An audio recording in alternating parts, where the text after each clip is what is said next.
Hello and welcome my dear friends, आपका स्वागत करते हैं आपके अपने यूट्यूब चैनल एग्जाम मेरी जान में। इस वीडियो में बात करूंगा UP para medical CHET bachelor courses के लिए और मास्टर कोर्सेज के लिए स्टेट राउंड काउंसलिंग स्टार्ट हो चुकी है।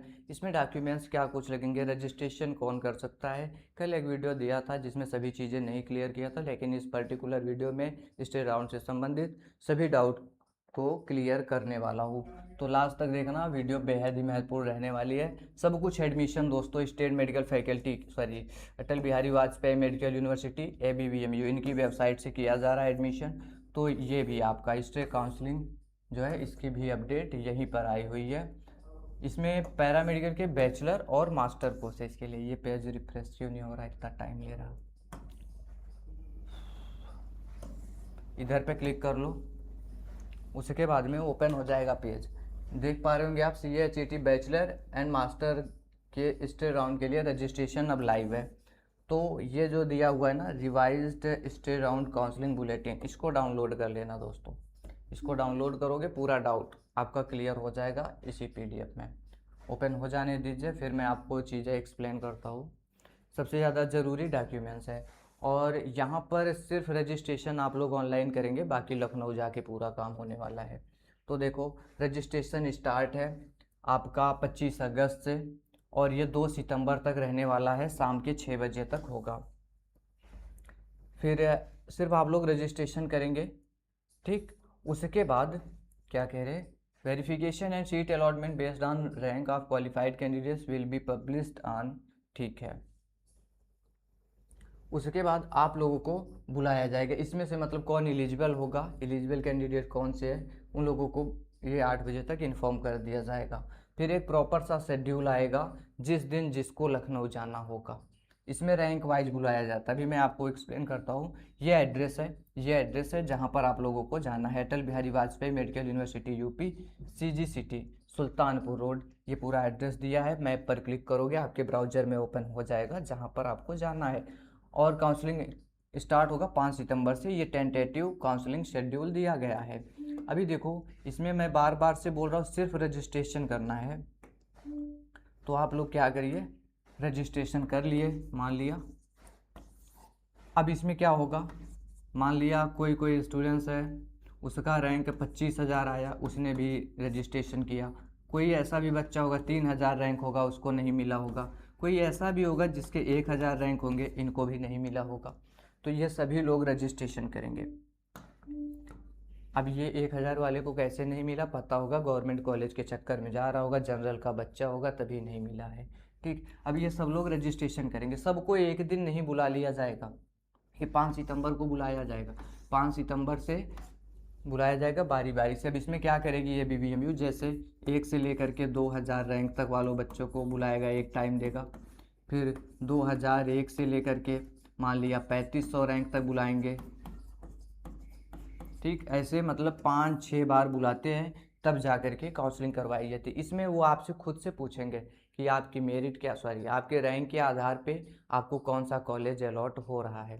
तो आप अपने मन से 4-5 कॉलेज का नाम याद कर लेना, जिसका फीस आप एफर्ड कर सकते हो।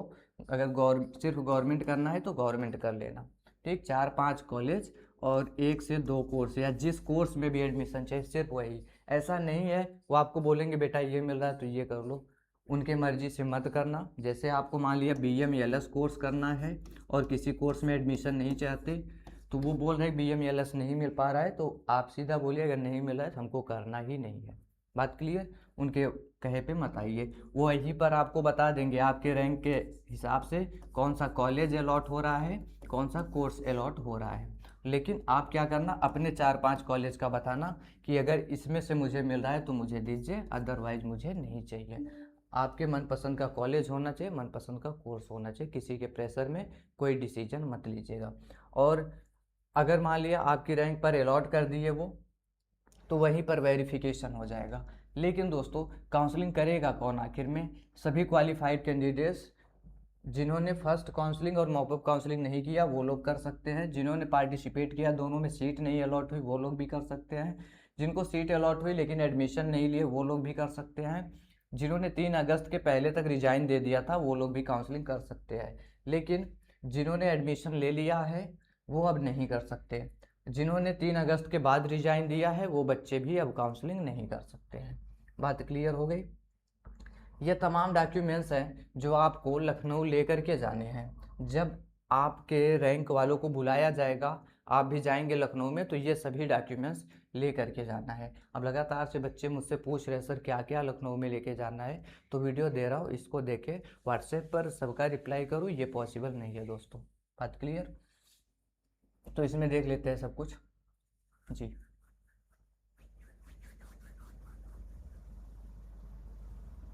हाई स्कूल का मार्कशीट सर्टिफिकेट लेते जाना, 12th का मार्कशीट सर्टिफिकेट ओरिजिनल भी लेके जाओ, दो दो तीन तीन फोटो कॉपी भी लेकर के जाओ। उसके बाद है सभी बच्चों को 500 रुपये ये सबमिट करना होगा, रजिस्ट्रेशन फीस है और नॉन रिफंडेबल है, सभी लोग रजिस्ट्रेशन करेंगे 500 रुपये दे करके। उसके बाद है, ठीक है, आप वही बोला मैंने, रिपोर्टिंग आपका काउंसलिंग वेन्यू जो एड्रेस बताया मैंने वहीं पर आपका रिपोर्टिंग हो जाएगा, डॉक्यूमेंट वेरिफिकेशन हो जाएगा। उसके बाद आपका डाटा कॉलेज में ट्रांसफ़र कर दिया जाएगा। कास्ट सर्टिफिकेट लगाए थे तो कास्ट सर्टिफिकेट लगेगा आप लोगों का, ओबीसी ईडब्ल्यूएस वालों का भी लग जाएगा 1 अप्रैल 2026 के बाद का। ठीक है, पीडब्ल्यूडी में आते हो तो आपका भी लगेगा, मतलब जो भी रिजर्वेशन है, चाहे सब कैटेगरी में आते हो चाहे कैटेगरी में आते हो, अगर कास्ट सर्टिफिकेट लगाए थे तो वो आपका वहीं पर जमा कर लिया जाएगा। एनसीसी वाले हैं तो आपका लग जाएगा। ठीक, ये कुछ डॉक्यूमेंट्स है, इतना लेकर के जाइए। बाकी आपका नाम, नंबर और ये कहाँ मेडिकल फिटनेस सर्टिफिकेट ये ज़रूर लेके जाना, सीएमओ सर द्वारा सिग्नेचर होना चाहिए। आपके जिला अस्पताल में बैठते हैं सीएमओ सर, वहाँ से बनवा लीजिएगा। सदर हॉस्पिटल जिसको बोलते हैं वहीं पे बैठते हैं, तो अपना मेडिकल फिटनेस सर्टिफिकेट लेके जाइएगा।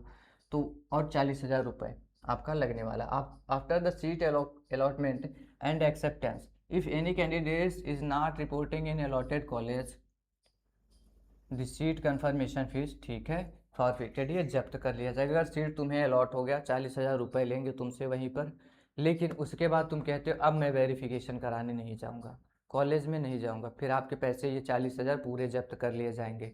बिल्कुल सेटिस्फाइड हो तभी वहाँ पे पेमेंट करो, अदरवाइज मत करो। नहीं तो मिल गया आपको, फिर भी पैसे नहीं मिलेंगे अगर वेरिफिकेशन कराने नहीं जाओगे। 40,000 डूबेगा, ध्यान रखना इस बात को। ठीक है, तो ये सब कुछ है,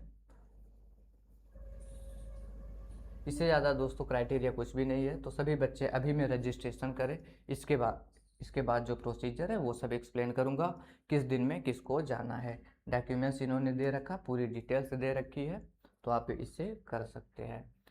उम्मीद करता हूँ वीडियो हेल्पफुल रहा होगा, तो लाइक करिएगा, कोई क्वेश्चन है कमेंट में पूछिएगा। Thanks for watching this video.